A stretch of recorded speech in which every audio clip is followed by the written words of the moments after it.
Bismillahirrahmanirrahim. Baik Bapak Ibu, kita akan mulai saja ya, karena waktunya sudah menunjukkan pukul 8.49. Assalamualaikum warahmatullahi wabarakatuh.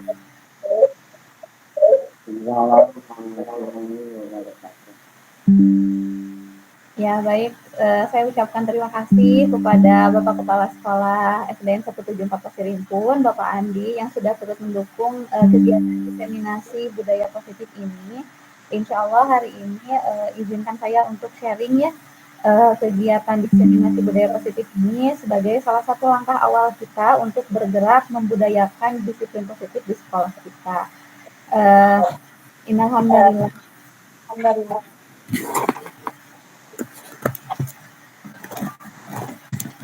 Innalhamdulillah. Keluarga siapa? Keluarga siapa? Keluarga siapa?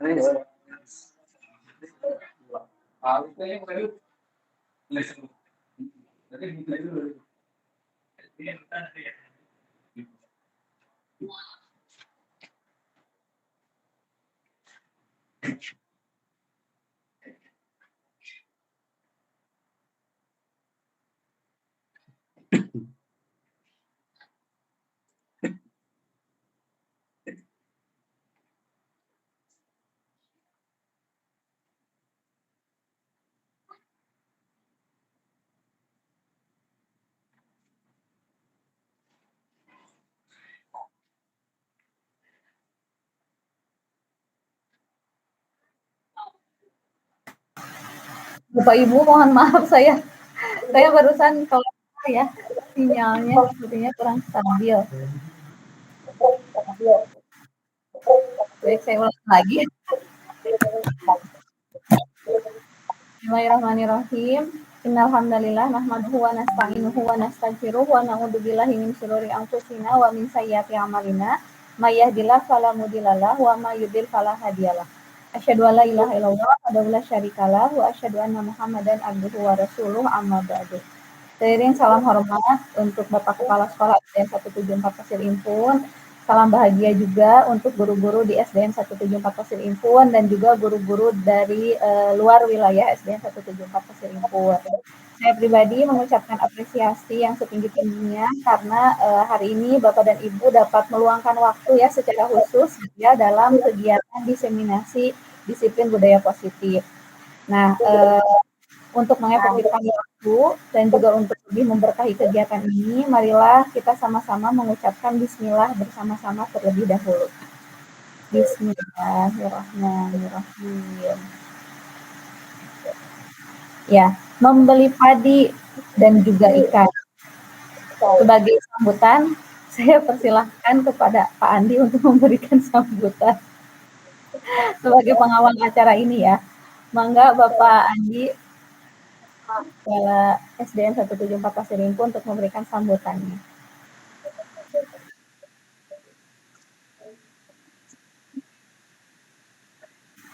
Tes. Udah bisa didengar? Udah bisa didengar? Jelas sekali. Terima kasih. Assalamualaikum warahmatullahi wabarakatuh.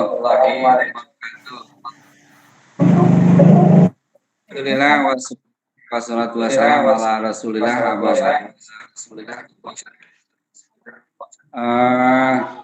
Bapak dan Ibu yang saya hormati, khususnya sebagai tamu pada kesempatan itu Ibu Nera Fadilah sedang melakukan praktek kegiatan guru penggerak. Adapun tema hari ini yang diambil adalah tentang disiplin positif. Kaitannya dengan kegiatan pendidikan di sekolah, tentu saja disiplin positif itu merupakan bagian yang tidak terpisahkan. Hal ini untuk menguatkan pembentukan karakter kepada anak. Dalam hal ini, supaya bisa terrealisasi dengan baik, maka disiplin positif ini bukan hanya sebagai wacana ataupun pembahasan tentang disiplin keilmuan, tetapi juga harus diimplementasikan dalam kehidupan sehari-hari di sekolah. Dalam pelaksanaan implementasinya haruslah mengerucut pada suatu program-program di sekolah,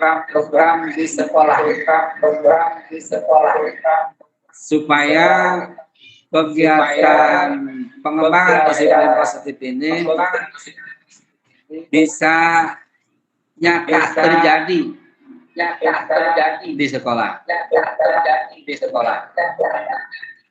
Salah satunya yang akan dikembangkan di SDN 174 Pasir Rimpu itu tentang program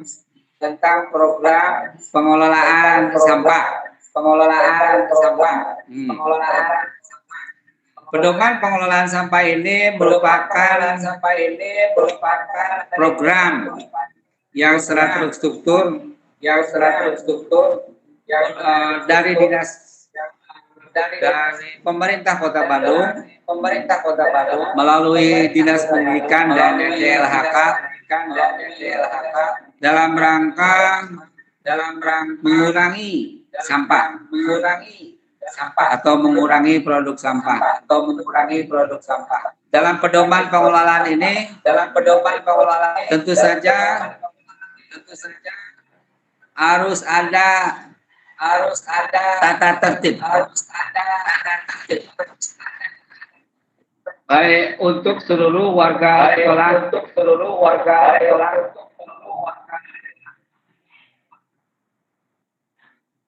Tata tertib ini akan berjalan apabila ada ruhnya, yaitu disiplin positif. Nah, supaya lebih jelasnya lagi, ya, kepala sekolah akan membacakan pedoman pengelolaan kaitannya dengan tata tertib dan tugas dari guru dalam mengimplementasikan pedoman pengelolaan sampah.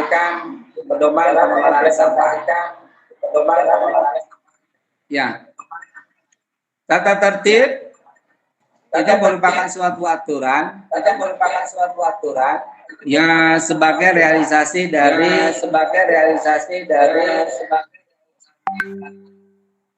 disiplin positif. Satu, siswa wajib membawa makanan dan minuman. Nah, ini adalah aturan. Apakah dari aturan ini akan terlaksana apabila kita menerapkan grup disiplin positif.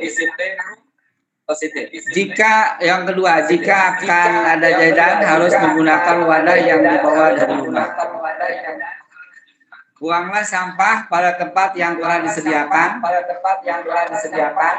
Keempat, buanglah sampah sesuai dengan jenis sampah.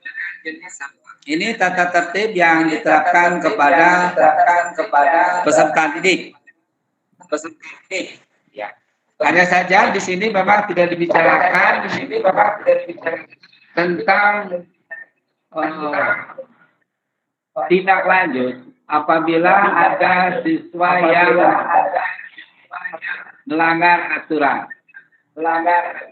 Di sini kami sangat hati-hati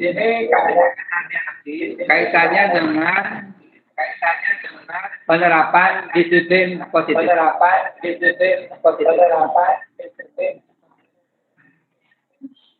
Jadi kami tidak mau sembarangan dalam menetapkan hukuman bagi siswa yang akan melanggar tata tertib tersebut. Tentu saja hal ini lebih mengedepankan kepada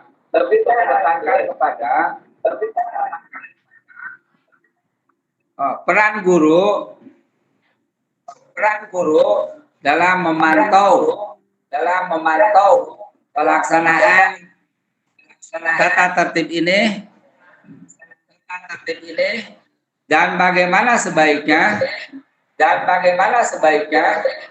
guru memberikan hukuman. Pada dasarnya hukuman tersebut harus bisa meningkatkan. Ya, paling tidak anak bisa mematuhi aturan tersebut. Atau lebihnya adalah meningkatkan daripada hasil sesuai dengan tujuan, yaitu mengurangi produk sampah di sekolah.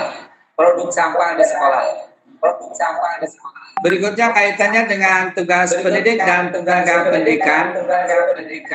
Ini dalam rangka preventif, pencegahan daripada anak-anak yang kemungkinan melanggar daripada aturan tersebut, maka ada tugas bagi pendidik dan tenaga pendidikan. Di antaranya memberi contoh tauladan, kemudian memantau, mengingatkan, mengajak. Hal ini diharapkan menjadi penguat daripada implementasi tentang disiplin positif. Ya. Jadi maksudnya kita akan lebih penekanan kepada pendidikannya daripada kita menunggu anak melanggar aturan. Dengan demikian dua hal ini bisa betul-betul mencerminkan hasil daripada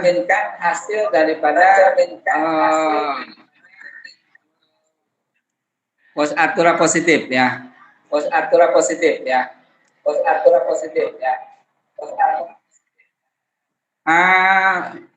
Demikian yang dapat kepala sekolah sampaikan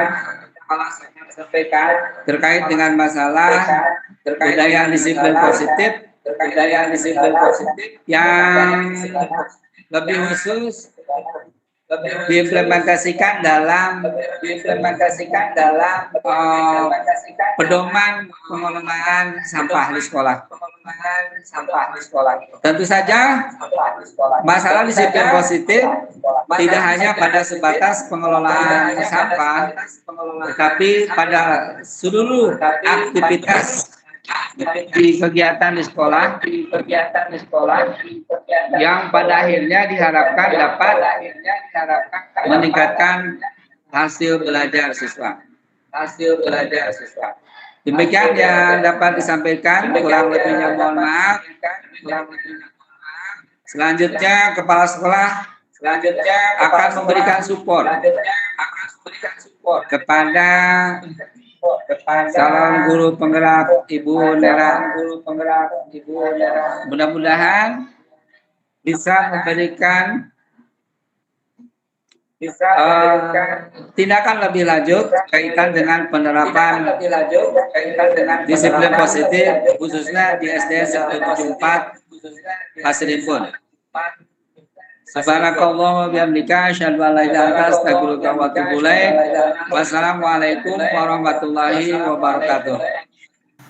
Waalaikumsalam warahmatullahi wabarakatuh. Masya Allah, Bapak. Terima kasih banyak atas sambutan dan juga wejangannya ya. Izinkan Bu Nera untuk mengakhiri sambutan Bapak dengan pantun. Ke Cikini membeli duren. Presentasi dari Pak Andi memang selalu keren. Boleh tepuk tangan.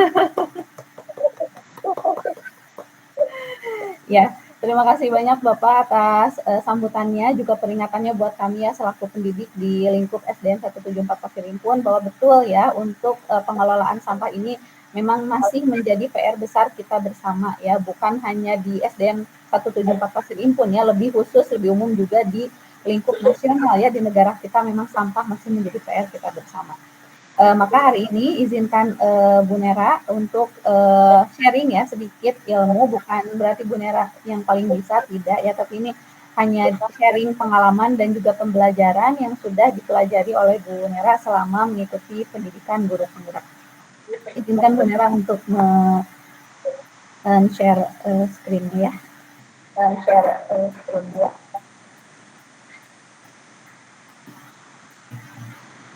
Ya.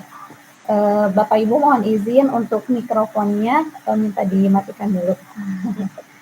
Ya, jadi kegiatan hari ini adalah kegiatan menyebarkan pemahaman dan penerapan pengalaman ya atau diseminasi terkait dengan budaya positif.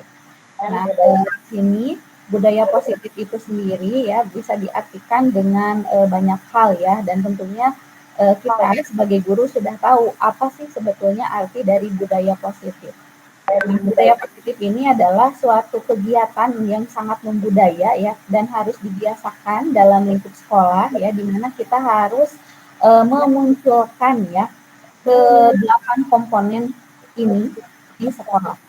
Yang pertama, mulai dari nanti kita akan bahas tentang perubahan paradigma belajar. Kita akan belajar terkait dengan nilai kebajikan, kemudian kebutuhan dasar manusia, segitiga institusi, kemudian posisi kontrol, kemudian disiplin positif, keyakinan kelas, motivasi, dan perilaku manusia. Dan ternyata ke-8 hal inilah yang nanti akan menggiring sekolah kita agar senantiasa dipermudah ya untuk menerapkan disiplin budaya positif. Nah, lalu apa sih yang disebut dengan pembelajaran di paradigma baru? Nah, maksud pembelajaran paradigma baru itu adalah jadi kita memfokuskan peserta didik atau murid kita sebagai pusat dalam kegiatan pembelajaran. Sebagaimana kita tahu ya, di zaman dahulu yang menjadi pusat pembelajaran itu adalah guru. Ya, teacher center ya kalau zaman dulu. Kalau sekarang setelah kita mengubah paradigma atau pandangan kita, ternyata memfokuskan peserta didik sebagai pusat dalam kegiatan pembelajaran itu jauh lebih efektif terhadap perkembangan dunia pendidikan di negara kita ya. Nah, ini kita akan memberikan ruang yang lebih longgar kepada pendidik ya, kepada kita sebagai guru untuk menyusun perencanaan serta merumuskan asesmen yang sesuai dengan kebutuhan peserta didik. Ya, apa sih pembelajaran paradigma baru? Tentunya sangat banyak sekali. Yang diambil di negara kita adalah profil belajar Pancasila. Mungkin program yang ada yang disebut dengan IB, International Baccalaureate, atau PYP, ya, Primary Years Program, banyak sekali. Nah, yang kita ambil, negara kita ambil adalah tentang profil pelajar Pancasila. Yang lainnya adalah beriman bertakwa kepada Tuhan Yang Maha Esa dan berakhlak mulia, berkebinekaan global, gotong royong, kreatif, mandiri, dan juga bernalar kritis. Nah, ini adalah sebuah paradigma baru yang kita harus fokuskan mulai dari saat ini melalui budaya positif. Yang selama ini terjadi adalah kita seringkali salah ya dalam teori kontrol. Jadi kita seringkali miskonsepsi dalam teori kontrol. Apa sih yang menjadi miskonsepsi? Jadi kita tuh masih menganggap bahwa ilusi guru itu harus mengontrol murid terus-terusan. Terus gitu ya, sampai si murid itu bahkan beberapa mungkin merasa stres atau merasa tertekan. Nah, kita juga masih miskonsepsi dalam ilusi bahwa semua penguatan positif, efektif, dan juga bermanfaat. Itu mungkin bisa jadi ya, karena ini kaitannya dengan ranah yang positif.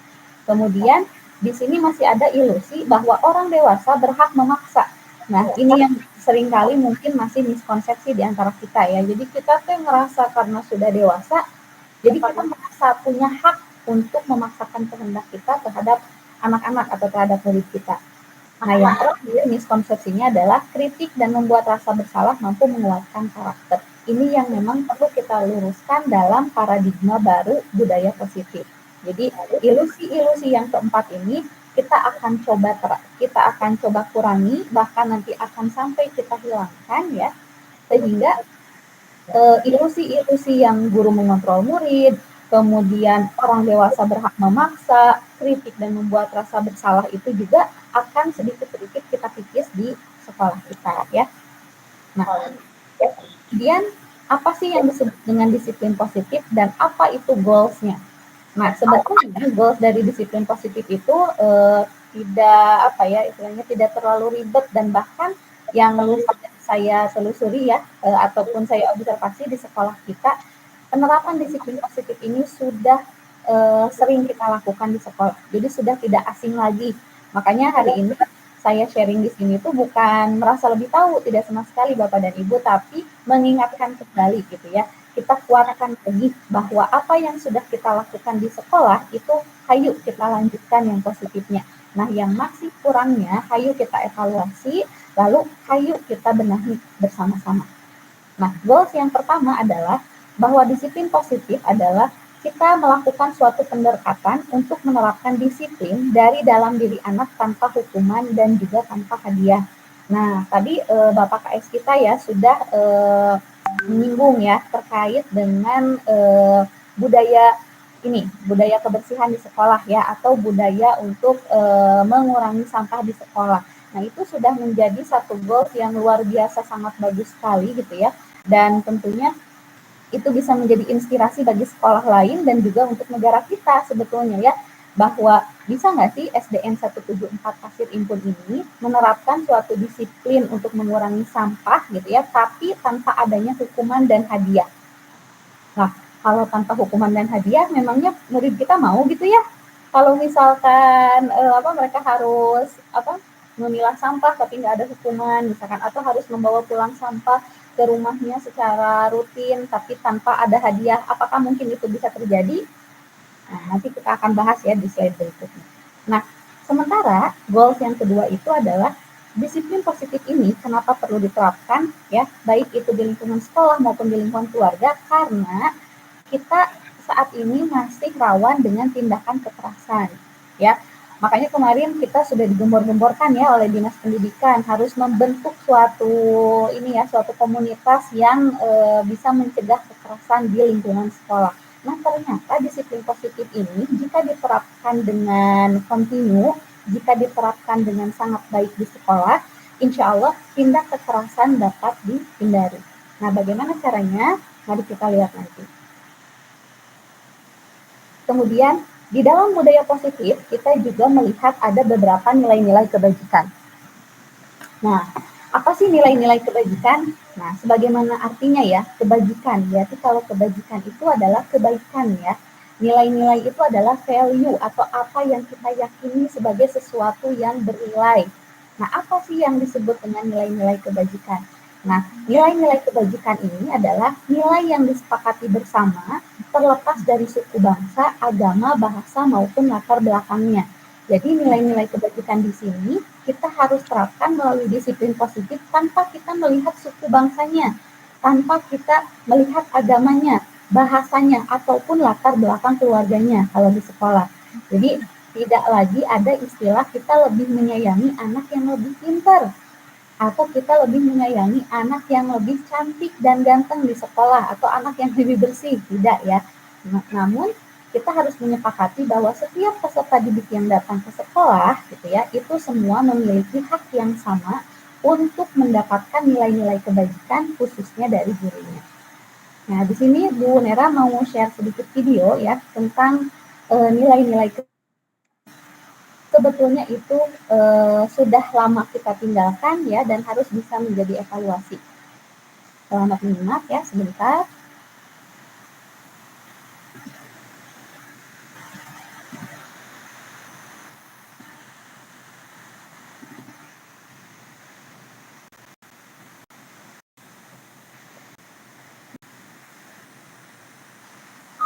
Nah, Bapak Ibu apa terdengar suaranya?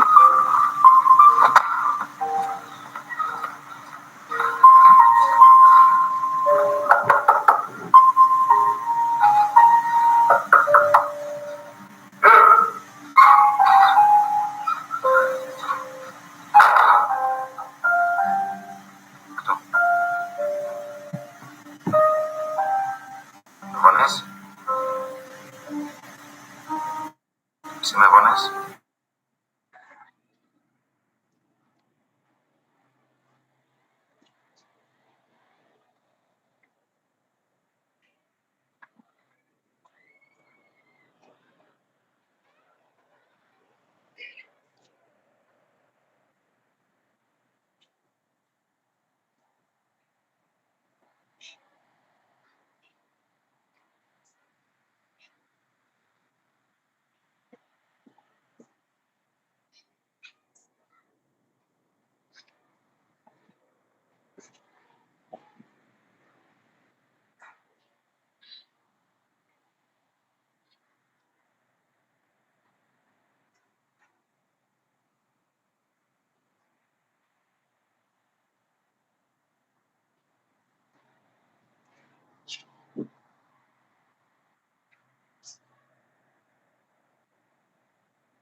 Bapak dan Ibu, apa videonya terlihat?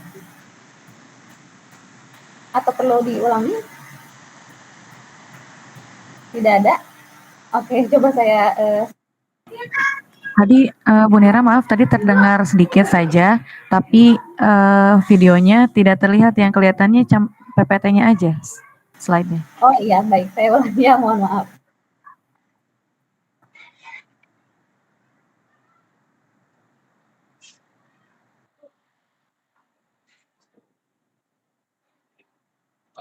Bapak Ibu, apa sekarang sudah ada videonya? Sudah ya?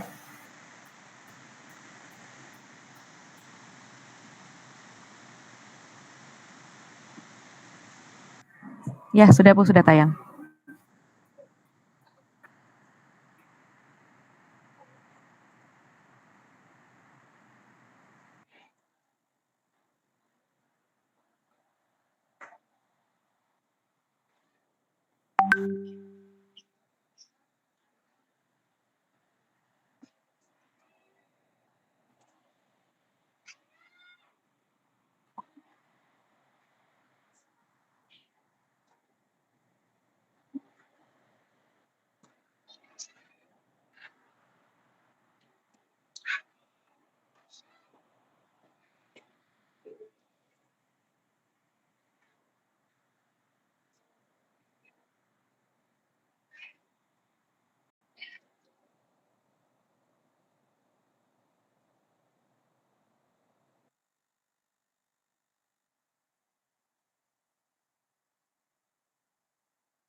Ya, baik Bapak dan Ibu, itu dia tadi ya video dari salah satu film yang mungkin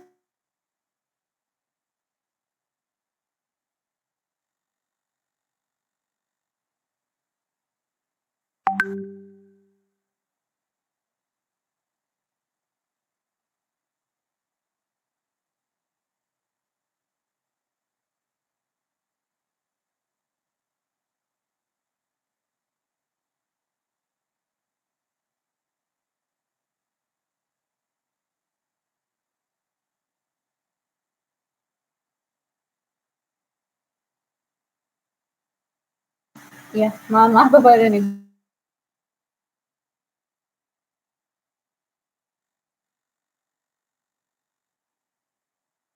Dengan video tadi ya, karena sudah sering sekali diputarkan ya di beberapa media sosial, kemudian di Instagram, kemudian di Facebook dan lain sebagainya, di YouTube juga ya. Nah, ini juga memberikan kita peringatan keras gitu, bahwa sesungguhnya hukuman fisik itu sudah tidak bisa diberlakukan lagi gitu ya.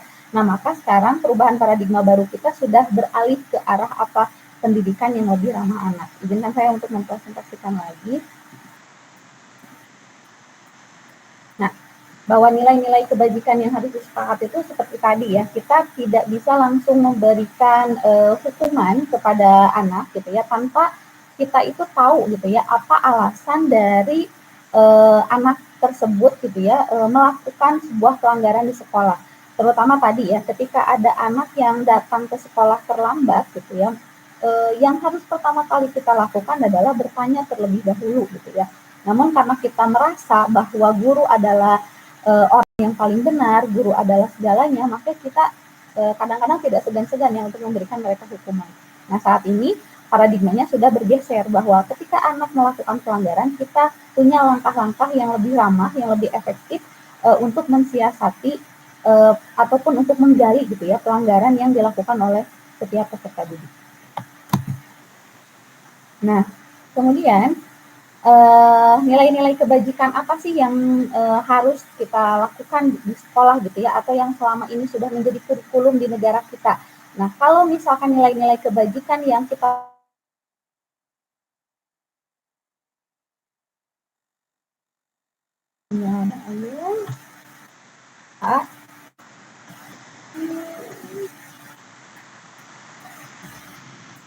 mohon maaf ya sinyalnya. Ya, kalau kita menyinggungnya dari segi apa, profil pelajar Pancasila, maka nilai-nilai kebajikan yang kita usung itu adalah mengusung kepada 6 hal ini. Yang pertama adalah beriman dan bertakwa pada Tuhan Yang Maha Esa dan berakhlak mulia, berkebinekaan global, gotong royong, mandiri, kreatif, dan bernalar kritis. Sementara kalau misalkan kita mau mengambil nilai-nilai kebajikan dari ilmuwan ataupun dari grup yang lain seperti grup PYP, Primary Years Program, itu juga bisa, seperti halnya respect, empati, dan lain sebagainya. Namun yang saat ini ingin saya bagikan itu lebih kepada nilai-nilai kebajikan yang sudah menjadi kurikulum di negara kita, yaitu profil pelajar Pancasila. Nah, kenapa video tadi saya tayangkan? Karena saya melihat bahwa setiap individu, baik itu murid gitu ya, ataupun baik kita sebagai guru, kita memiliki sebuah kebutuhan dasar gitu ya. Nah, kebutuhan dasar ini apa sih sebetulnya? Kebutuhan dasar itu adalah unsur-unsur yang sangat dibutuhkan oleh kita manusia dalam menjaga keseimbangan, baik secara fisiologis, psikologis, dan ini tujuannya adalah untuk mempertahankan hidup, ya. Nah, kalau dulu gitu ya, zaman kita masih kuliah ataupun zaman awal-awal saya menjadi guru, yang saya tahu kebutuhan dasar manusia itu teorinya dari Maslow ya, ada 5 kebutuhan dasar. Nah, ternyata semakin digali ilmunya, kebutuhan dasar manusia ini sekarang berkembang menjadi kebutuhan dasar yang lain ya. Di antaranya adalah yang pertama, kebutuhan untuk bertahan hidup. Yang paling dasar lah ya untuk bertahan hidup, contoh makan dan minum. Ya, kalau misalkan ada murid yang datang ke sekolah tanpa makan ataupun tanpa minum, bisa jadi gitu ya, itu akan mempengaruhi selain fisiknya yang sakit gitu ya, nahan lapar, bisa jadi secara psikologis juga akan berpengaruh. Misalkan dia jadi tidak percaya diri ketika belajar karena takut ketahuan perutnya gerubukan gitu ya, atau bersuara. Atau misalkan selama proses mengerjakan pelajaran matematika dia jadi lemes dan jadi tidak konsentrasi. Nah, betapa kebutuhan yang pertama ini, kebutuhan bertahan hidup itu sangat penting sekali untuk kita sebagai manusia, apalagi murid kita yang belum semuanya mampu memiliki kesadaran gitu ya, ataupun belum semuanya tahu aturan tentang kapan waktunya makan, kapan waktunya minum, berapa porsi makan yang harus dia makan, berapa porsi air yang harus dia minum per hari. Nah, Kebutuhan dasar kedua, tingkatan yang kedua adalah kebutuhan kasih sayang dan rasa diterima. Nah ini mah tentu ya, semua orang ingin disayangi, ingin diterima. Makanya yang sudah dewasa memiliki pasangan, kemudian yang sudah dewasa juga punya komunitas positif di lingkungannya. Nah bagaimana dengan murid kita? Sama Bapak dan Ibu, jadi murid kita juga sama. Dia butuh kasih sayang dan butuh untuk rasa diterima. Makanya kita sering mendengar istilah ada murid yang broken home, ya, yang dia kurang mendapatkan kasih sayang dan juga penerimaan dari orang tuanya. Bisa jadi ya. Nah, sehingga itu berpengaruh terhadap pendidikannya di sekolah, gitu ya. Nah, dari mana kasih sayang dan rasa diterima ini didapatkan? Tentunya ini bisa didapatkan kalau tahapan yang pertama, tahapan bertahan hidup itu sudah mereka dapatkan. Bagaimana seorang murid dia merasa disayangi kalau misalkan dia sebelum berangkat sekolah pun tidak diberikan makan oleh orang tuanya, malah dimaki-maki, ya, malah dimarahin, atau bisa jadi malah dicuekin, ya, tidak dibekelin makan, tidak dibekelin minum, sehari-harinya tidak dirawat, maka kasih sayang dan rasa diterima ini tidak akan pernah tercapai. Yang ketiga adalah kebutuhan akan penguasaan. Penguasaan di sini itu bukan berkaitan saja dengan kita memiliki suatu kedudukan, atau bukan hanya saja kita memiliki jabatan, bukan ya. Kalau di peserta didik, penguasaan ini lebih kepada bagaimana dia bisa berperan di lingkup teman-temannya, di lingkup kita sebagai gurunya, dipercaya dia bisa melakukan sesuatu dan lain sebagainya. Nah, ini juga bisa didapatkan jika dua kebutuhan dasar sebelumnya ini sudah mereka dapatkan, ya. Lanjut ke kebutuhan dasar yang keempat, yaitu kebutuhan akan kebebasan. Nah, kita sering melihat mungkin ya, beberapa peserta didik ketika belajar, dia tuh inginnya tidak duduk di kursi. Jadi inginnya tuh lesehan, atau misalkan inginnya keluar masuk ya, keluar masuk kelas, bahkan izin ke toilet bisa berkali-kali gitu ya, dengan alasan pengen pipis. Nah, bisa jadi ada kebutuhan kebebasan yang memang oleh si anak ini belum tuntas untuk didapatkan, ya. Jadi dia ingin sebetulnya ada suasana lain di dalam pembelajaran yang bisa memenuhi kebutuhan dasar kebebasan ini. Dan yang terakhir adalah kesenangan. Kebutuhan akan kesenangan mah itu sebagai puncak ya. Jadi jika orang atau manusia, murid kita sudah memenuhi kebutuhan bertahan hidup, kasih sayang dan rasa diterima, penguasaan, kebebasan, maka otomatis puncak dari kebutuhan dasar manusia yaitu kesenangan akan didapatkan. Ketika orang senang, ketika orang bahagia, maka apapun yang mereka miliki ataupun apa yang mereka inginkan itu akan mereka syukuri, itu akan mereka dapatkan, ya. Sehingga penting sekali bagi kita sebagai guru untuk mengidentifikasi atau menggali kembali gitu ya, sebenarnya murid-murid kita itu butuhnya apa ketika mereka datang ke sekolah. Dan tentunya apalagi kalau kita yang punya kelas gemuk ya, pasti kita merasa bahwa aduh repot banget ya harus mengidentifikasi semua murid yang jumlahnya cukup banyak gitu ya, apalagi kebutuhannya beda-beda ya, terlebih lagi apalagi kalau misalkan butuhnya itu lebih kepada materi atau uangnya ya. Nah, kebutuhan tadi teman-teman ternyata sangat berkaitan erat dengan motivasi perilaku manusia ya. Jadi manusia dalam memenuhi kebutuhan dasarnya pasti dia juga punya motivasi. Contoh misalkan untuk bertahan hidup, motivasinya dia bertahan hidup itu apa? Pasti ada hal yang lain. Motivasinya dia ingin disayangi itu apa? Nah, ternyata ada 3 bentuk motivasi gitu ya. Sebenarnya ini 2 bentuk, ekstrinsik dan juga intrinsik. Pertama, ada orang ataupun ada individu yang dia memiliki motivasi perilaku untuk menghindari ketidaknyamanan atau hukuman saja. Misalkan murid kita ngerjain matematika tuh sebenarnya motivasinya bukan karena dia senang, bukan karena dia ngerasa butuh, tapi dia ngerasa takut dihukum. Apakah ada yang masih seperti itu? Saya yakin masih ada ya. Saya juga mungkin secara tidak langsung kadang-kadang seperti itu.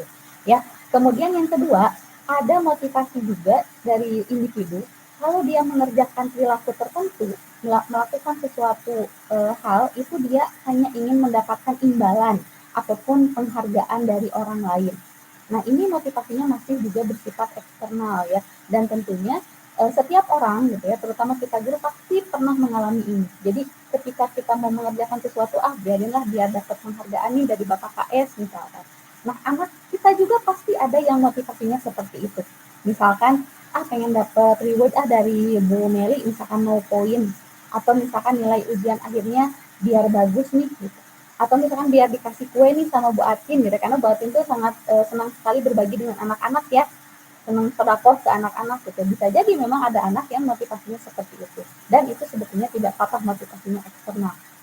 Namun, ada yang lebih penting daripada itu. Ada yang lebih menjadi tujuan yang paling esensial dalam pendidikan kita, yaitu kita harus bisa menumbuhkan motivasi yang ketiga ini, di mana mereka harus mau menjadi orang yang mereka inginkan. Jadi mereka sendiri yang menginginkan menjadi seperti itu dan menghargai diri sendiri dengan nilai-nilai yang mereka percayai ya.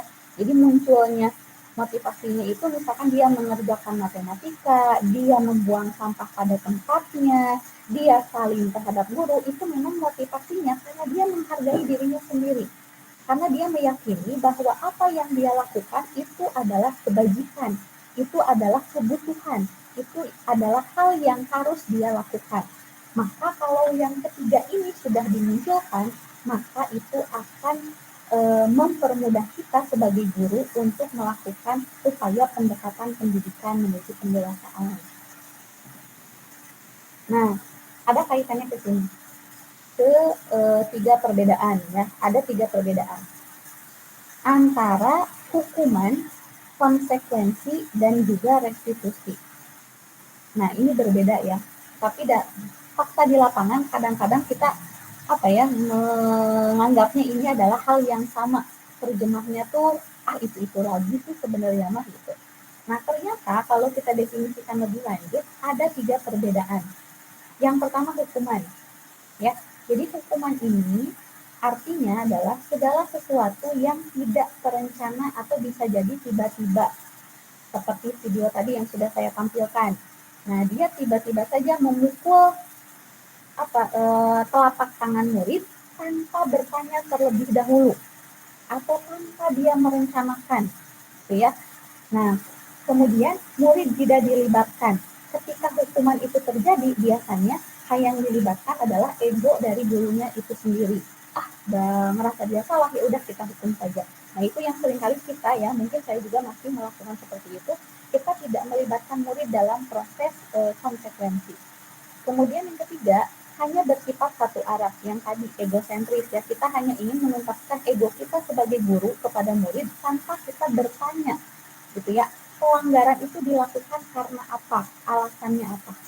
Dan yang terakhir, hukuman itu biasanya ciri-cirinya itu berbentuk hukuman fisik ya, yang nantinya akan berpengaruh terhadap psikis.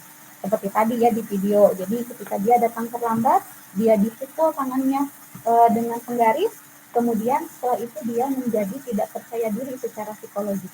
Secara fisik dia sakit tangannya, secara psikologis dia mendapatkan tekanan ya, kepercayaan dirinya hilang, kemudian kenyamanan belajarnya juga hilang. Itu adalah hukuman. Nah, sementara yang kedua ada yang disebut dengan konsekuensi. Ini sering sekali kita singgung gitu ya. Konsekuensi kamu apa nih kalau sudah melakukan ini? Nah, apa sebetulnya konsekuensi? Konsekuensi kalau dijabarkan itu ada tiga hal. Biasanya kalau konsekuensi itu terencana dan dilakukannya sesuai peraturan. Misalkan awal tahun ajaran kita bikin aturan tuh di kelas. Kemudian setiap peserta didik kalau misalkan melanggar sesuatu, dia akan melakukan juga apa yang jadi konsekuensinya. Nah, kemudian apa kelemahan dari konsekuensi ini? Ternyata si konsekuensi ini masih membuat murid tetap dibuat tidak nyaman. Kenapa? Karena biasanya sering ya kita lihat ketika anak melanggar, kemudian temannya yang lain tahu kalau dia melakukan pelanggaran, misalkan berbicara kasar, itu pasti langsung diadukan, itu pasti langsung diomong-omongin. Yang akibatnya murid tetap dibuat tidak nyaman, meskipun dia tahu peraturannya A dan konsekuensinya adalah B. Begitu. Nah, di sini sikap guru juga selalu memonitor murid, karena kita tahu ada aturan yang sudah kita buat, gitu ya. Kita juga tahu konsekuensi apa yang akan mereka terima, maka kita jadinya seorang monitor ya, kita jadinya seorang apa ya, yang selalu memonitor pelanggarannya, bukan memonitor apa yang mereka lakukan dalam hal-hal yang positifnya gitu ya. Itu dari kelemahan konsekuensi. Nah, ternyata ada alternatif lain ya yang disebut dengan restitusi. Ya, ini juga tidak asing ya Bapak dan Ibu, saya yakin pernah mendapatkan ilmu tentang restitusi ini. Nah, restitusi itu apa sih? Apa bedanya dengan hukuman dan juga konsekuensi? Nah, restitusi adalah proses kita menciptakan kondisi bagi murid untuk memperbaiki kesalahan. Dan di sana terdapat proses kolaboratif yang mengajarkan murid untuk mencari solusi sendiri. Ya, jadi tadi bagus kita sudah membuat tabel peraturan, kita sudah membuat tabel konsekuensi, tapi dalam penerapannya kita bisa memilih restitusi, di mana kita harus bisa memiliki tujuan akhir bahwa murid itu sadar bahwa perbuatan yang dia langgar itu berakibat buruk untuk dia dan juga untuk orang lain. Bukan jerak, bedanya sadar dengan jerak itu, jadi kalau jerak dia hanya takut ataupun dia hanya sakit saat itu saja. Sadarnya hanya saat itu kalau jerak. Tapi kalau sadar, dia akan bawa ke dalam dirinya sendiri menjadi sebuah value atau menjadi sebuah nilai yang dia yakini bahwa aku tidak boleh mengulang kesalahan yang sama. Ya, sehingga di sana kita juga menanyakan kepada murid, kira-kira dari pelanggaran yang sudah kamu lakukan apa solusi yang bisa kamu solusi yang bisa kamu perbaiki? Punya nggak kamu solusi agar kesalahan ini tidak terjadi lagi? Ya, tentunya Bapak dan Ibu sudah tahu mana yang lebih ideal dari 3 perbedaan pendekatan tadi, antara hukuman, konsekuensi, dan juga restitusi. Nah, ini dia yang masih sering menjadi umum di lingkungan kita selama pembelajarannya, bahwa kita punya 5 posisi kontrol, di mana guru itu biasanya yang tadi seperti di video yang saya putarkan masih menjadi seorang penghukum, ya, bahwa kita ingin ego kita tersampaikan ya, ketika anak melanggar udah hukum aja gitu ya. Nah, yang kedua, ada yang posisinya hanya sebagai pembuat merasa bersalah. Kamu gimana sih misalkan, ibu nanti dimarahin loh sama bapak KS. Gimana gara-gara kamu ibu jadi nilainya turun di mata kepala sekolah. Nah, misalkan seperti itu. Atau nanti gimana kalau ibu dimarahin sama orang tua kamu gitu ya. Jadi hanya membuat merasa bersalah atau membuat anak itu merasa terpojok gitu ya. Dan yang ketiga, kita seringkali mengontrol anak-anak itu sebagai teman juga. Nah, karena misalkan guru-gurunya biasanya yang masih muda-muda ya, yang fresh graduate gitu ya, saya rasakan dulu ketika awal-awal saya mengajar, saya merasa lebih nyaman ketika saya bersama murid itu memposisikan diri sebagai teman gitu ya. Jadi saya sering curhat dengan mereka curhat juga kepada saya, kemudian pendekatan pembelajarannya lebih kayak teman aja gitu, kayak ngobrol dan lain sebagainya. Ternyata pendekatan sebagai teman juga punya kekurangan gitu ya. Kenapa? Karena kita tidak bisa menerapkan kedisiplinan. Jadi karena si anak merasa saya baik, karena merasa saya adalah teman, maka ketika kita memasukkan restitusi ataupun aturan di dalam pembelajaran ataupun kedisiplinan itu tidak mempan. Biarin aja, ya si ibu mah bager, nanti juga pasti dimaafin. Biarin aja lah, nggak usah merhatiin, dan si ibu mah para nyarekan dan sebagainya. Dan ternyata si posisi sebagai teman juga itu tidak ideal. Yang keempat, kita seringkali jadi pemantau atau pemonitor. Jadi kalau kita sudah punya aturan, biasanya dipantau aja gitu ya, hanya satu arah. Kemudian dilaporkan, kemudian dicatat, dan lain sebagainya, tanpa ada tindakan melibatkan anak. Nah, di sini ternyata ada posisi kontrol guru yang paling ideal ya, yaitu sebagai manajer. Nah, sebagaimana cita-cita Ki Hajar Dewantara ya, bahwa sebetulnya peserta didik kita itu sudah memiliki kodrat alam dan juga kodrat zaman ya. Tuh, di mana kodrat alam dan kodrat zaman itu bukan berarti anak-anak itu seperti kertas kosong, tidak ya. Kalau tabula rasa itu sekarang sudah ditentang. Kenapa? Karena ada keyakinan bahwa sebetulnya manusia ataupun setiap orang yang lahir ke dunia ini sudah memiliki kodrat alam dan kodrat zamannya, di mana tugas sebagai guru itu sebagai penebal daripada potensi yang sudah mereka miliki. Jadi mereka sudah bawa sesuatu sebetulnya. Mereka bukan kertas kosong, mereka sudah kertas berisi, namun masih dalam bentuk bayang-bayang. Dan tugas kita adalah menuntun seperti manajer mengarahkan kepada murid-muridnya gitu ya. menebalkan apa yang menjadi potensinya, menuntun mereka untuk mengenali setiap minat dan bakat. Nah, ini contoh dari penerapan 5 posisi kontrol guru ya. Yang pertama itu adalah biasanya kalau yang penghukum nih contohnya, hormat pada bendera selama 1 jam. Nah, beberapa sekolah mungkin masih melakukan itu. Ini mah di sekolah antah berantah ya. Kalau di SD Pasir Impun ini sudah sangat tidak ada ya, sudah dihilangkan gitu ya, karena ini sangat berbahaya untuk fisik dan juga psikis anak-anak. Yang kedua, kalau contoh dari pembuat rasa bersalah, kamu sudah sering ibu peringatkan, tapi kamu selalu saja mengecewakan ibu. Nah, mungkin ini masih terjadi gitu ya, terutama di saya pribadi gitu. Kadang-kadang saya secara tidak sadar gitu ya suka membuat rasa bersalah. Yang ketiga, di posisi sebagai teman. Ayo ikuti aturan sekolah, tolong bantu bapak ibu ya kali ini. Atau misalkan kata-katanya lebih sudah nggak apa-apa, lain kali jangan diulangi ya gitu. Sambil misalkan mengusap-ngusap punggung anak-anak tanpa si anak itu merasa dia harus sadar ataupun harus merubah perilakunya. Yang keempat, kalau sebagai pemantau adalah kamu sudah melanggar aturan sekolah, kamu tahu apa konsekuensinya. Setelah upacara silakan beri atribut di koperasi dan jangan diulangi lagi pelanggarannya.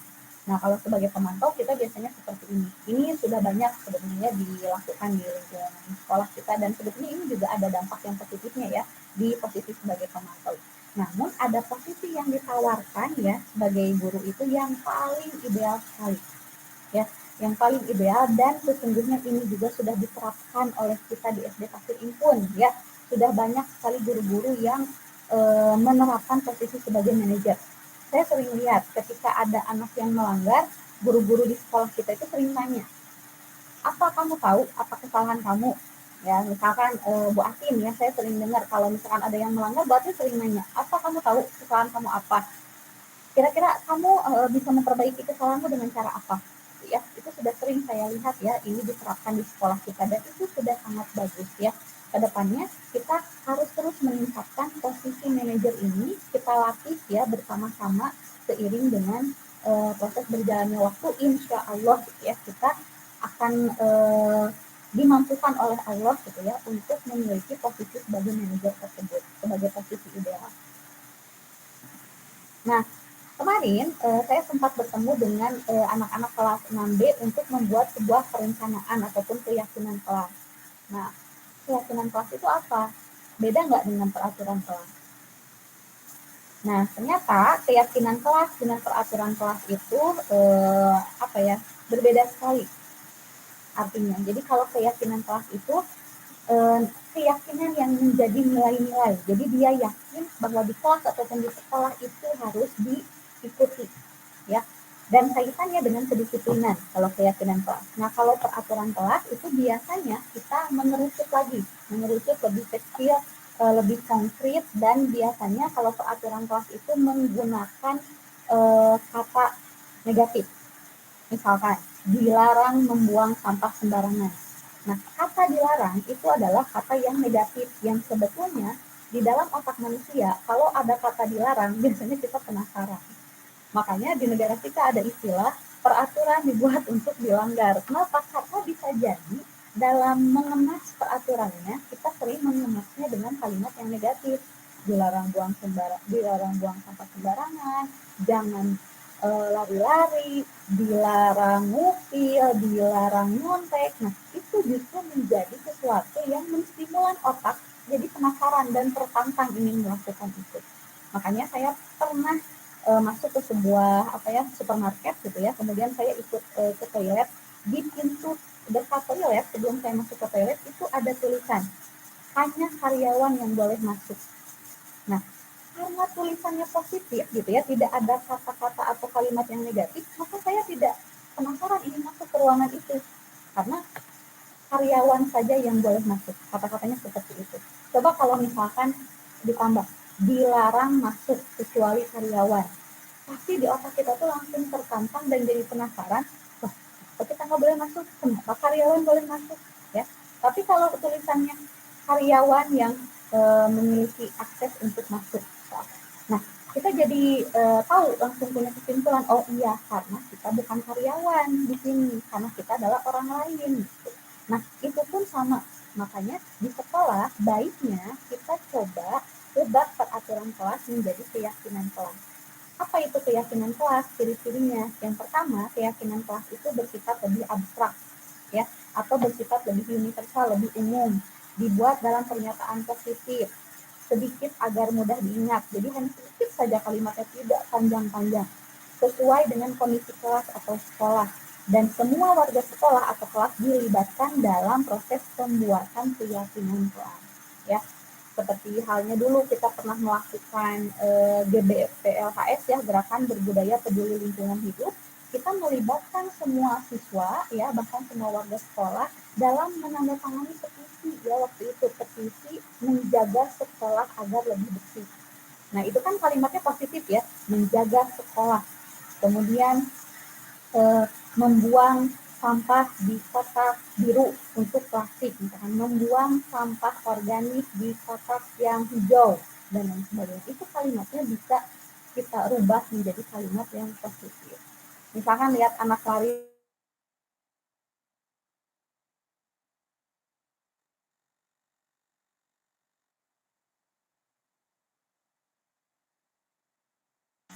atau murid-murid berjalan. Jadi suruh apa yang menjadi tujuan kita dengan kalimat yang lebih sedikit dan mudah untuk diingat oleh anak-anak. Ya, itu bisa kita lihat kelas kita masing-masing dalam pembuatan keyakinan kelas. Dan tentunya itu bukan hanya anak yang menyepakati keyakinan kelas itu, guru-guru juga harus melaksanakannya.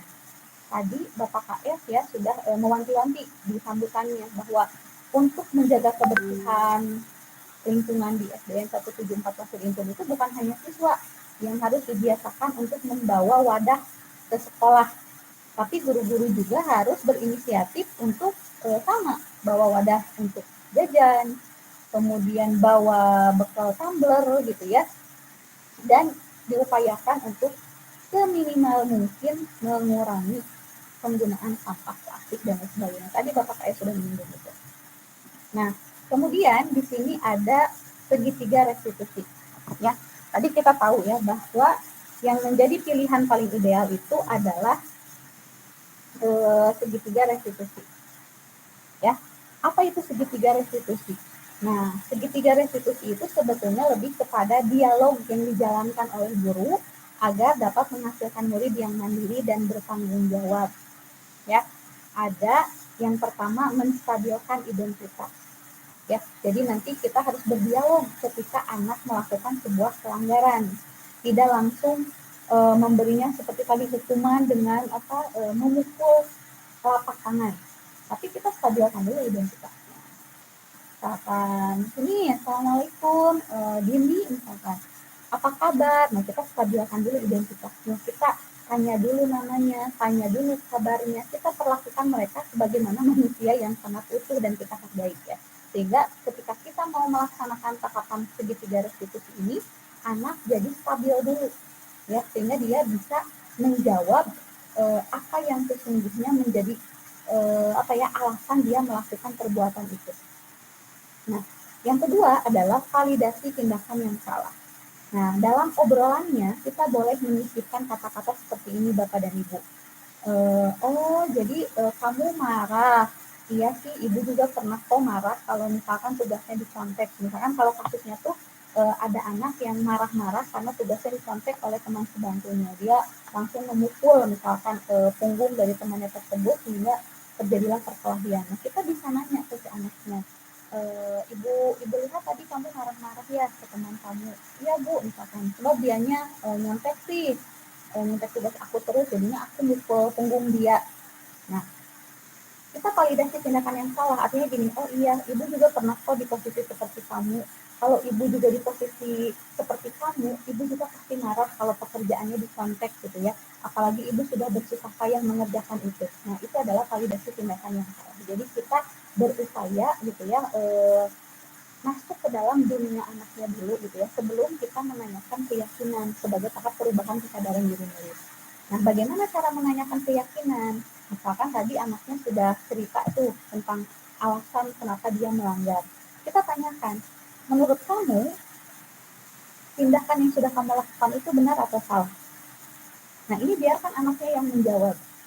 atau bagaimana Bu Nera, kan anak didik kita mah masih SD, atau misalkan apalagi yang anak kelas 1, kelas 2, kelas 3 itu kan masih daya nalarnya tuh rendah gitu ya kalau kita nanya. Nah boleh kita bertanya dengan kalimat yang sedikit dan terukur. Insya Allah kalau anaknya tidak ada hambatan dalam berbicara atau berkomunikasi atau secara intelijensi, dia bisa ditanya hal seperti itu. Misalkan, adik kenapa berbuat seperti itu? Ya, misalkan soalnya akunya nggak nyaman, dianya dorong-dorong. Nah gitu, saya pernah menerapkan itu di anak saya ya, ketika dia masih berusia sebelum usia SD. Itu ternyata anak-anak zaman sekarang itu bisa kok ditanya seperti itu gitu ya. Yang penting pertanyaannya jangan terlalu tinggi-tinggi ya, tapi pertanyaan yang memang sedikit terukur gitu ya, dan kita yakin anak kita itu bisa menjawab pertanyaan tersebut. Nah, bagaimana dengan anak yang di kelas tinggi? Nah, di kelas tinggi justru jauh lebih bisa diterapkan ya segitiga restitusi ini. Kenapa? Karena anak sudah memiliki daya nalar yang lebih jauh gitu ya, dibandingkan dengan anak-anak di tahapan pembelajaran 1, 2, 3 gitu ya. Jadi kelas 4, 5, 6 itu tentunya segitiga restitusi ini bisa diterapkan, sangat bisa sekali. Nah, ini tadi ya menstabilkan identitas, kata-katanya berbuat salah itu wajar, tidak ada manusia yang sempurna, kemudian ibu bapak juga pernah melakukan itu, dan identitas ya. Kemudian validasi tindakan yang kamu pasti punya alasan mengapa melakukan itu. Nah, kamu patut bangga misalkan karena telah melindungi sesuatu yang penting buat kamu. Kalau misalkan si anaknya tuh rebutan mainan ya, atau misalkan kamu melakukannya karena mempertahankan sesuatu yang penting bagimu gitu ya, itu boleh kata-katanya seperti itu contohnya. Kemudian yang terakhir adalah menanyakan keyakinan ya. Jadi kita tanyakan lagi, kalau kita sudah punya keyakinan kelas di tahapan segitiga restitusi yang terakhir yang menanyakan keyakinan, sebetulnya kita tinggal nanyain aja ke anaknya, kira-kira menurut kamu keyakinan kelas apa yang sudah kamu langgar, atau kamu sebetulnya ingin menjadi orang yang seperti apa, atau misalkan nilai-nilai apa yang telah kita sepakati bersama dan sudah kamu langgar ya, seperti itu. Tapi kalau misalkan anaknya sudah ke tahapan SMP atau SMA, itu bisa nanyanya gambaran sebuah kelas yang ideal menurut kamu itu seperti apa. Kalau ke anak SD mungkin nanyanya gambaran kelas yang menyenangkan buat kamu itu yang seperti apa. Nah, itu terkait dengan penerapan segitiga restitusi ya, yang ini menjadi hal yang sangat ideal yang patut kita terapkan di sekolah perlahan-lahan ya. Sulit bisa jadi ya, karena untuk menerapkan sesuatu yang baru itu kita juga butuh latihan gitu ya, tapi insya Allah bisa, karena saya meyakini di sekolah kita ini semuanya sudah pernah dilakukan ya. Kemudian itu saja mungkin Bapak dan Ibu untuk sharing ya, diseminasi disiplin positif ya yang sudah saya dapatkan selama menjadi calon guru penggerak. Nah di sini kita upayakan supaya kita memiliki standar kepribadian ya, kemudian kita profesional, kemudian kita juga memiliki jiwa sosial yang baik, di mana kita sebagai guru mampu merefleksi diri gitu ya dalam posisi kontrol saat ini ya. Bagaimana kita bisa menjadi among gitu ya, kalau menurut Ki Hajar Dewantara. Nah, among di sini adalah manajer gitu ya, yang bisa menuntun murid-murid menjadi insan yang mandiri, merdeka, dan bertanggung jawab. Ini merupakan cita-cita mulia Bapak dan Ibu. Insya Allah pahalanya tidak akan terputus ya, karena salah satu amalan yang tidak akan pernah terputus sampai nanti kita meninggal itu adalah ilmu yang bermanfaat. Kalau misalkan kita diingat menjadi seorang guru gitu ya yang sangat menyenangkan ya, bisa jadi gitu ya salah satu atau salah dua atau salah tiga atau salah ratusan murid bisa saja mendoakan kita di setiap sholatnya gitu ya. Karena saya secara pribadi juga gitu ya, yang saya ingat sampai saat ini adalah guru yang dua saja guru yang saya ingat ya selama sekolah. Guru yang menyenangkan atau guru yang dia itu bisa menuntun saya menemukan bakat, sama guru yang galak. Nah, kita tinggal milih mau jadi guru yang seperti apa yang diingat oleh anak-anak ya. Dan di dalam proses saya berdoa pun gitu ya, karena saya merasa selalu ingat dengan guru tersebut gitu ya, saya selalu mendoakan kebaikan untuk guru tersebut. Nah, bisa jadi anak didik kita juga, Bapak dan Ibu, dari sekian kasus yang sudah kita ajar, apalagi kalau yang sudah senior ya, pasti mengajarnya sudah berapa banyak murid gitu ya. Bisa jadi salah satu dari mereka mengenang kita sebagai guru yang sangat menyenangkan, sebagai guru yang bisa membuat mereka bahagia, dan mereka ketika dewasa menyelipkan doa-doanya untuk kita ya. Itu bisa menjadi wasilah atau jalan kita menuju surga. Amin ya Allah. Ya, demikian Bapak dan Ibu untuk sharing disiplin budaya positif ini. Mohon maaf apabila terdapat banyak kesalahan ya, terutama tadi secara teknis saya tiba-tiba kelempar dan lain sebagainya. Mudah-mudahan ini bisa menjadi bekal kita bersama dalam upaya meningkatkan disiplin budaya positif gitu ya. Salah satunya tadi yang menjadi cita-cita Bapak KS kita itu adalah penerapan kebersihan lingkungan sekolah ya, yang sampai saat ini masih menjadi PR kita bersama ya, bukan hanya di lingkup kita saja. Mudah-mudahan kita bisa menjadi pionir gitu ya, pionir kebaikan di lingkup Bandung Timur untuk dalam hal kebersihan gitu ya. Baik, saya lihat tadi Ibu Fitri raise hand. Apa ada yang mau ditanyakan sebelum saya tutup? Bu Nera pencet. Iya. Oh iya, Bu Fitri. Ya sih tadi sebetulnya cuma kepencet aja, maaf. Tapi alhamdulillah beneran ilmunya jadi sedikit tambah banyak lagi, karena tentang disiplin positif ini saya juga masih kurang memahami, dan ya contohnya aja di rumah gitu sama anak sendiri, ternyata tadi ada, ternyata saya tuh malah jadi merasa ini anak itu jadi merasa bersalah gitu, jadi dengan kata-kata yang sering saya ingatkan, mama kan udah ingatkan udah beberapa kali ngomong ini, harusnya udah tahu. Nah ternyata itu kan salah gitu ya. Alhamdulillah ilmunya jadi bertambah. Mungkin kedepannya mau minta lagi ke Bu Nera yang tadi gitu biar bisa lebih dipelajari lagi ya. Makasih Bu Nera, alhamdulillah. Alhamdulillah, terima kasih Bu Fitri. Ya betul sekali ya Bu Fitri, apalagi kalau ke anak sendiri ya, saya juga rasakan secara pribadi ketika saya mendapatkan materi tentang budaya positif ini banyak kesindirnya ya gitu.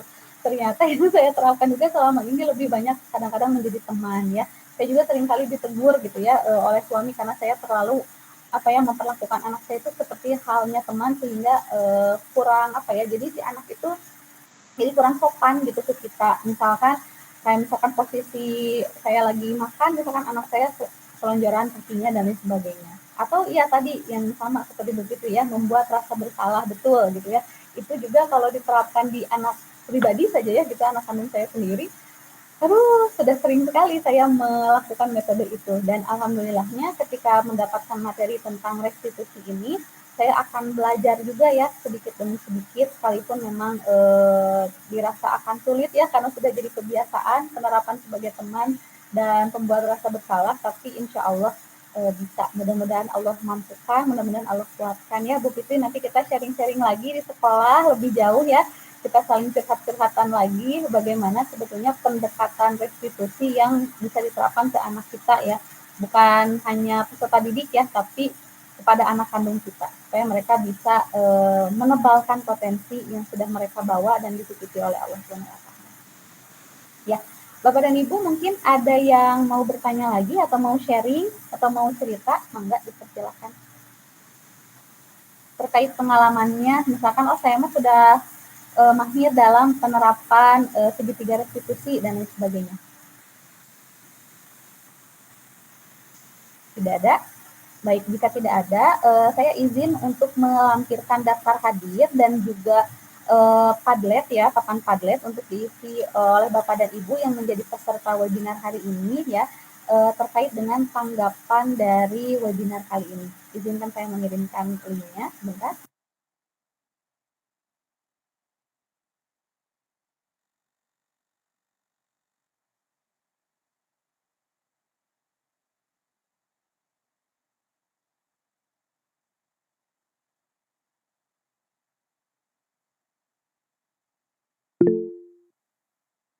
Ya, Bapak dan Ibu silakan boleh diklik link Padletnya.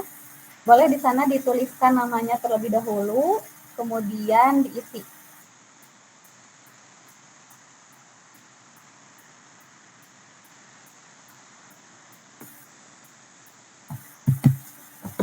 Untuk daftar hadir, di sini juga sudah saya sediakan ya. Insya Allah daftar hadirnya nanti rekapannya akan saya kirimkan ke Bapak Kepala Sekolah sebagai laporan ya, bahwa hari ini SDN 174 Pasir Impun bersama guru-guru dari luar SDN 174 Pasir Impun telah mengadakan webinar ya, webinar kecil sebetulnya ini ya, sharing pengalaman saja. Mohon diisi ya Bapak dan Ibu, supaya kita saling berefleksi di sana.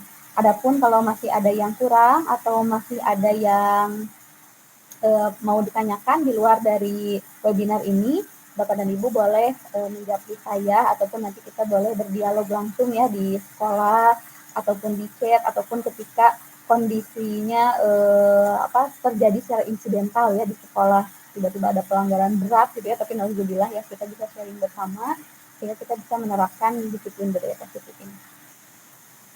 Baik, kalau tidak ada lagi yang mau ditanyakan, mungkin boleh saya mau ngambil dulu foto.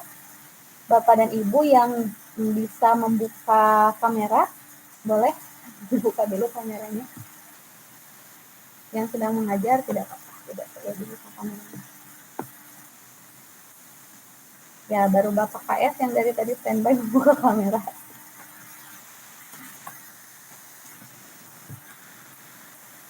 Ya, tidak apa-apa ya. Nah, tadi sudah saya rekam. Nah, ada Bu Lala sudah membuka. Ada lagi Ibu Apong Muslimah, Bapak Irus Rusmaya, Ibu Ratna lagi mengajar ya.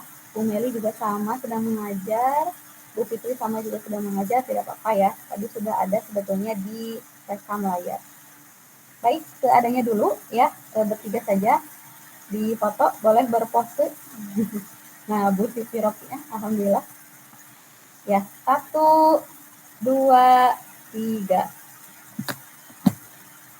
Iya, baik. Sudah, Bapak dan Ibu, terima kasih banyak atas keluangan waktunya. Terima kasih juga kepada Bapak KS SDN 174 Pasir Impun yang selalu mendukung dan juga mensupport kegiatan saya sebagai CGP Angkatan 9 di Kota Bandung ini. Kepada guru-guru SDN 174 Pasir Impun, juga guru-guru dari luar Pasir Impun, saya ucapkan terima kasih banyak. Jazakumullah khairan katsiran.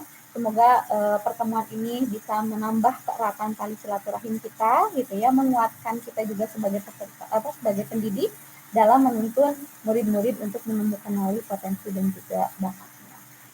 Demikian, billahi fisabilil haq. Wassalamualaikum warahmatullahi wabarakatuh.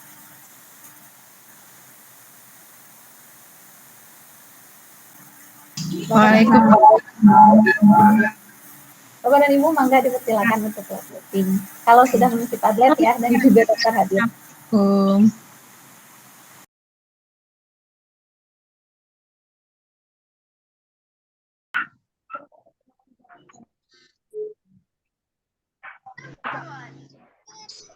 Ya, apa kabar teman-teman semuanya? Alhamdulillah Baik. Alhamdulillah baik. Kenapa pada lesu? Coba yang semangat dulu. Apa kabar teman-teman semuanya hari ini? baik Bu. Alhamdulillah. Oke, jawabannya biar kompak. Alhamdulillah, luar biasa. Luar biasa. Allah. Ya, senang sekali hari ini kita bisa bertemu dalam sesi Zoom meeting ya, karena hari ini teman-teman belajar di rumah ya, karena guru-gurunya sedang orientasi pramuka, maka hari ini kita akan belajar bersama Bu Nera. Ya, pembelajaran hari ini itu adalah yang berkaitan dengan keyakinan kelas. Ada yang sudah pernah mendengar apa itu keyakinan kelas? Belum. Belum. Yang lain? Kalau ada yang tahu boleh, nanti dapat poin tambahan dari Bu Nera. Ada yang tahu? Ya, keyakinan kelas itu mirip-mirip peraturan kelas ya. Jadi kalau di sekolah ada aturan seperti jangan membuang sampah sembarangan, jangan berbicara kasar, itu aturan ya. Nah, tapi yang sekarang kita akan buat itu adalah keyakinan kelas. Apa bedanya keyakinan kelas dengan peraturan kelas? Ada yang tahu?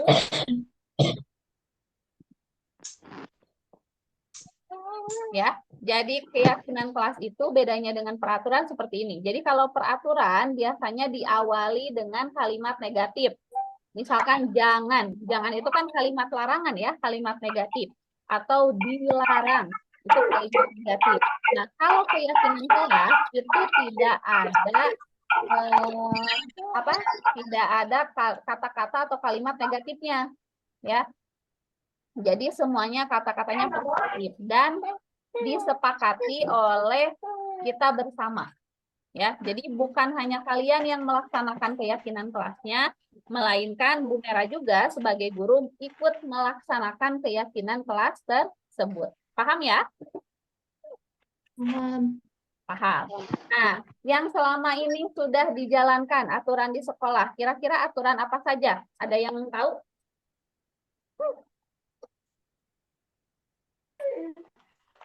Coba Nadila. Jangan Kira membuang aturan sampah apa? sembarangan. Apa Raisan? Jangan membuang sampah sembarangan. Good. Jangan membuang sampah sembarangan. Apalagi kira-kira aturan di kelas kita atau di sekolah? Dilarang ngomong kasar. Dilarang berkata kasar. Oke, itu yang kedua. Yang ketiga, kira-kira apa lagi? Dilarang membuli. Dilarang membuli. Oke, good. Apalagi? Selain dilarang membuli, jangan buang sampah sembarangan, jangan ngomong kasar, apalagi peraturan yang sudah berjalan di sekolah. Apa ya, oke, apa nih? Jangan nyebut nama panggilan ayah atau orang tua ya, itu yang masih terjadi. Benar nggak? Benar. Benar.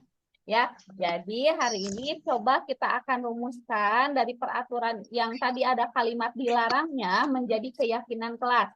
Contoh, jangan buang sampah sembarangan. Itu kan peraturan. Kalau keyakinan kelas harus kalimatnya yang positif. Contohnya, jangan buang sampah sembarangan. Berarti buang sampah pada tempatnya. Kemudian, dilarang membuli. Kalimat positifnya kira-kira apa? Jangan ada kata dilarang. Jangan membuli. Kalau jangan membuli berarti harusnya apa? Saling menyayangi atau saling menghormati dengan teman. Nah, seperti itu nanti keyakinan kelas yang harus kita sepakati ya. Oke. Nah, Bu Nera akan bagikan link Padlet namanya ya di chat. Nanti teman-teman boleh klik link Padletnya, kemudian teman-teman isi Padletnya. Ya, coba Bu Nera akan coba ya. Kalau ada yang kesulitan nanti boleh bertanya. Nah, itu link Padletnya. Coba kita klik bersama-sama.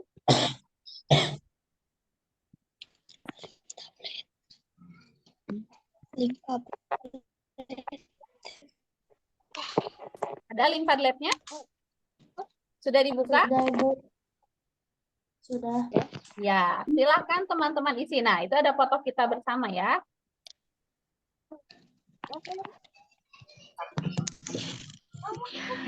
Nah, tuh. Ada pertanyaan di sana. Keyakinan kelas apa yang ingin kita sepakati? Oke, teman-teman boleh klik yang tanda plus. Nih, tanda plus. Nanti akan muncul seperti ini. Lalu teman-teman boleh beri nama. Misalkan di sana Nera. Keyakinan kelas apa yang ingin disepakati? Misalkan tadi teman-teman kan sudah foto ya, sudah men-screenshot apa saja keyakinan kelas yang akan disepakati bersama. Ya, misalkan membuang sampah, menjaga kebersihan sekolah. Nah, lalu teman-teman klik publikasikan. Nah, satu orang boleh hanya mengisi satu saja, ya. Paham? Ada yang sudah bisa mengerjakan? Bisa ya? Bisa, Bu.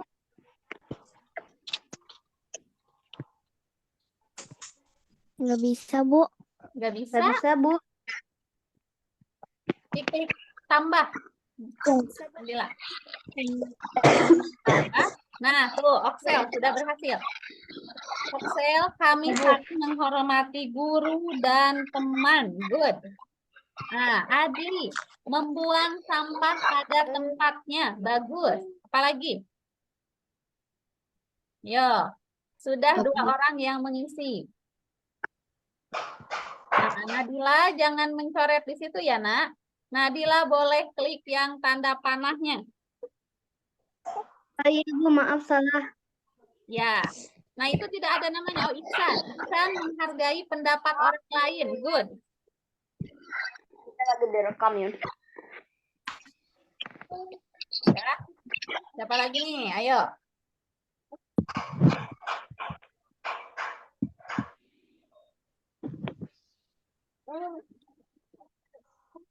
Oke. Baru Oksel, Adli. Itu udah banyak ternyata. Ke bawahnya. Ada Reski Aprian. Saling menghormati antar siswa. Good. Alwa. Aduh, pakai caps lock yang gede-gede. Kami berbicara dengan baik dan sopan. Ya, yang lain ayo, ayo. Waktunya 3 menit lagi untuk mengisi keyakinan kelas ya. Yang nanti belum bisa boleh di kolom chat saja. Diketik di kolom chat.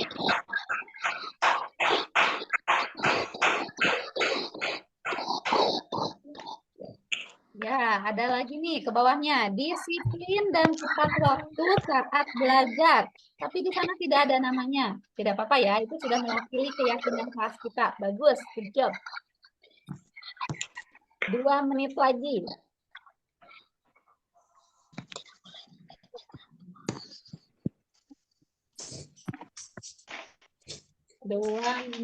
Ayo. Yang masih belum buka Padlet, boleh nanti di kolom chat saja ya. Nah.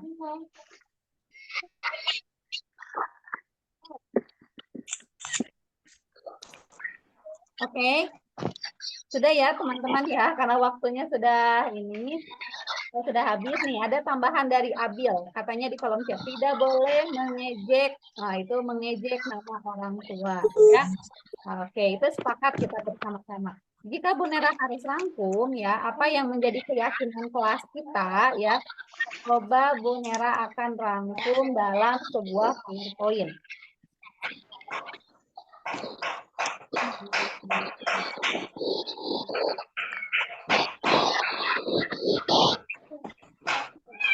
Nah, ini dia keyakinan kelas ya.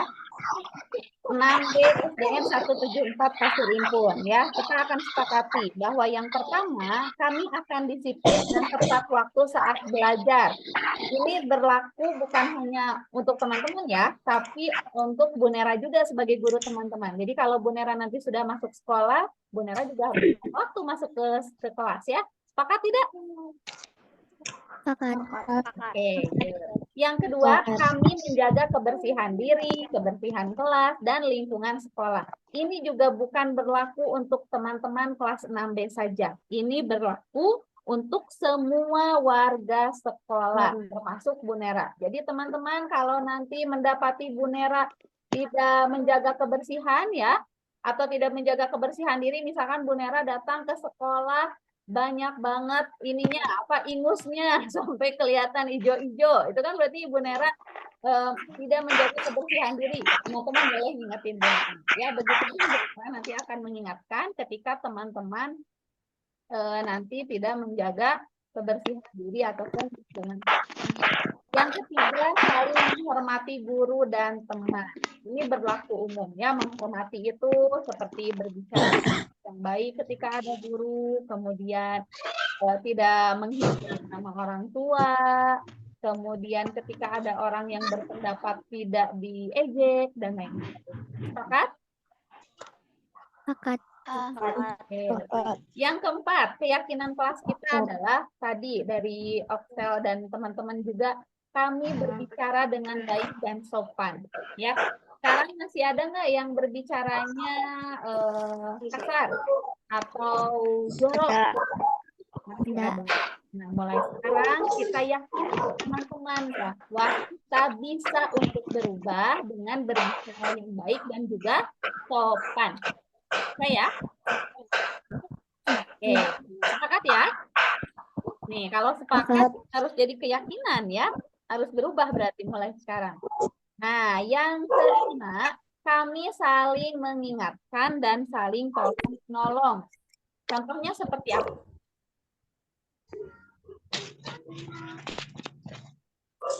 Ada yang bisa? Contoh Menolong teman yang kesusahan. Nah, iya, kalau ada yang kesusahan, kata Reski tadi, harus ditolong. Contohnya kesusahan itu bukan ketika lagi ujian, kemudian dikasih contekan. Bukan ya, tapi saling mengingatkan itu, misalkan kalau ada teman yang lupa membuang sampah di kolong meja, itu diingatkan. Ada teman yang misalkan lupa tidak membawa penggaris ke sekolah, bisa ditolong dengan meminjamkan penggaris. Ya. Dan yang terakhir, kami akan membiasakan 4 kata ajaib. Seperti apa, Reski? Kata apa? 4 kata ajaib? Tolong, maaf, permisi. Oke, good. Si Pak Halwa. Terima kasih. Tolong, maaf, dan permisi. Jadi 4 kata ajaib ini kadang-kadang kita lupa ya teman-teman ya. Nah, sekarang harus menjadi keyakinan kelas kita bersama. Ya. Coba Bu Nera mau si Pak Halwa untuk membacakan ulang ya dengan suara yang lantang apa keyakinan kelas 6B kita. Kami disiplin dan tepat waktu saat belajar. Oke, Kami menjaga kebersihan diri kelas dan lingkungan sekolah. ya, Kami saling menghormati guru dan teman. betul. Kami berbicara dengan baik dan sopan. Kami saling mengingatkan dan tolong menolong. Kami membiasakan 4 kata ajaib. Terima kasih, tolong, maaf, permisi. Oke, alhamdulillahirabbil alamin ya. Itu dia 6 keyakinan kelas 6B. Nanti kita akan pasang ataupun tempel di sekolah supaya apa? Supaya kita bisa saling mengingatkan. Jadi tidak lupa ya. Baik, sampai di sini teman-teman ada yang mau ditanyakan atau mau menyanggah? Ah, nggak mau Abu, nggak mau aturannya seperti itu, nggak sepakat. Misalkan ada yang mau menyela, karena aku mah masih mau ini, masih mau apa, mengejek orang tua. Atau sudah sepakat semuanya? Sudah sepakat. Baik, kalau sudah sepakat, teman-teman, itu saja untuk materi keyakinan kelas kita hari ini. Tidak banyak ya yang ingin Bu Nera sampaikan. Yang penting teman-teman bisa meyakini keyakinan kelas ini dengan sungguh-sungguh. Susah nggak? Kira-kira susah ya. Susah, apalagi kalau berbicaranya sudah kebiasaan berbicara yang kasar. Tapi tidak apa-apa ya. Nanti kita akan belajar pelan-pelan, sedikit-sedikit ya, untuk berusaha menjadi lebih baik lagi. Siap ya, teman-teman? Siap? Siap. Oke, kalau siap, coba Bu Nera mau tepukan Atama dulu. Atama. Masih ingat nggak? Atama. Sabar kok. Tabani nggak? Oke, karena di Zoom ya, jadi terdengarnya nge-lag ya. Ada yang terdengar, ada yang tidak ya. Bahkan ada yang suaranya melambat. Tapi tidak apa-apa. Terima kasih teman-teman untuk pertemuan hari ini. Silahkan nanti disalin keyakinan kelasnya di buku IPS ya. Kemudian buku IPS-nya nanti dikumpulkan hari Sabtu karena Sabtu tidak libur ya. Dikumpulkan ke sekolah dan dicatat keyakinan kelasnya ya.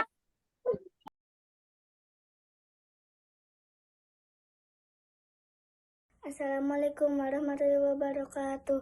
Saya Sifalun Nurul Aini, kelas 6B. Saya sangat senang hari ini bisa belajar tentang keyakinan kelas bersama Bu Nera. Keyakinan kelas akan membuat saya senang datang ke sekolah setiap hari. Wassalamualaikum warahmatullahi wabarakatuh. Assalamualaikum, saya Nadila kelas 6B. Saya sangat senang hari ini bisa belajar tentang keyakinan kelas bersama Bu Nera. Keyakinan kelas akan membuat saya senang datang ke sekolah setiap hari. Wassalamualaikum.